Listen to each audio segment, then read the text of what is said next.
রহমত, বরকত ও নাজাতের বার্তা নিয়ে শুরু হয়েছে পবিত্র মাহে রমজান। এ মাস মানবজাতিকে সংযমী হওয়ার শিক্ষা দেয়।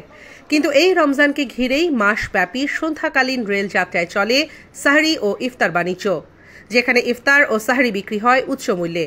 ফলে বিত্তবানরা রেলের এই ইফতার সাহরির প্যাকেজ কিনে খেতে পারলেও নাগালের বাইরে নিম্ন ও মধ্যবিত্তদের।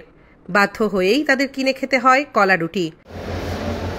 ১ মার্চ দিবাগত রাতে ঢাকা থেকে রাজশাহীর উদ্দেশ্যে রওনা হওয়া পদ্মা এক্সপ্রেস ট্রেনে এমন দৃশ্যই দেখা যায়, যেখানে সাহরি ও ইফতার প্যাকেজের দাম নিম্ন ও মধ্যবিত্তদের নাগালের বাইরে।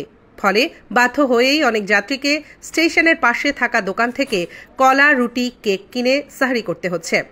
দেখুন, আজকে আমরা যখন ঢাকা থেকে রাজশাহী আসছিলাম, সেই সময় যে ট্রেনের কিছু খাবার দেয়া হয়, যে তারা 220 টাকা করে খাবার নিচ্ছিল, সেই সময় আমরাও জিজ্ঞাসা করি আসলে খাবারের দাম কেমন। সেই দামের বিবেচনা করে আমরা দেখলাম যে 220 টাকা, কিন্তু সেখানে খাবার দেওয়া হচ্ছে একটা ডাল, একটা সবজি এবং একটা মুরগির মাংস। তো আসলে সেই তুলনায় যদি আমরা বাইরে আসি, আমরা যদি জানি এখানে খাবারের দাম কেমন, সেক্ষেত্রে আমরা যখন বাইরে আসি সেটা দেখলাম যে আসলে 100 থেকে 150 টাকার মধ্যে সেম খাবার পাবো। যাত্রীরা অভিযোগ করে বলেন, রেলের ভ্রাম্যমাণ ক্যান্টিনে যে প্যাকেজ দেওয়া হয়েছে সেখানে 200-220 টাকায় খুবই নিম্নমানের খাবার বিক্রি করা হচ্ছে।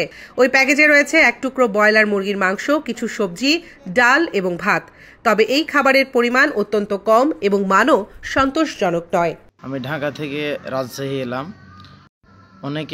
অনেককে দেখলাম যে তারা ট্রেনে কলা এবং পাউরুটি এবং বিভিন্ন ধরনের কেক এগুলো দিয়ে কিন্তু সেহরি খেয়েছে।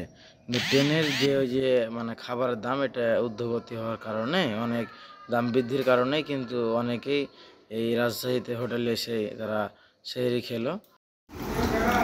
এদিকে রেলওয়ে ক্যান্টিন পরিচালনাকারীরা জানিয়েছেন, এই খাবারের মূল্য তালিকা এবং মেনু রেলওয়ে কর্তৃপক্ষই নির্ধারণ করেছে। তবে তারা জানায়, কর্তৃপক্ষ মানবিক সিদ্ধান্ত নিলে তারা তাতে সাড়া দেবেন। যাত্রীরা জানান, রেলওয়ের দেয়া এসব খাবারের মান ভালো নয়। এ ব্যাপারে রেলওয়ের কোনো নজরদারি নেই বলে অভিযোগ করেন তারা। রমজান মাসে অন্তত রেলওয়ের সাহরি ও ইফতার প্যাকেজের দাম সহনীয় রাখতে অনুরোধ জানান তারা। পশ্চিম রেলওয়ে জিএম মামুনুল ইসলাম বলেন, এ বিষয়ে কোনো অভিযোগ পাইনি আমরা, তবে বিষয়টি জানার পর আমরা খোঁজ নিয়ে প্রমাণ পেলে প্রয়োজনীয় ব্যবস্থা নেব।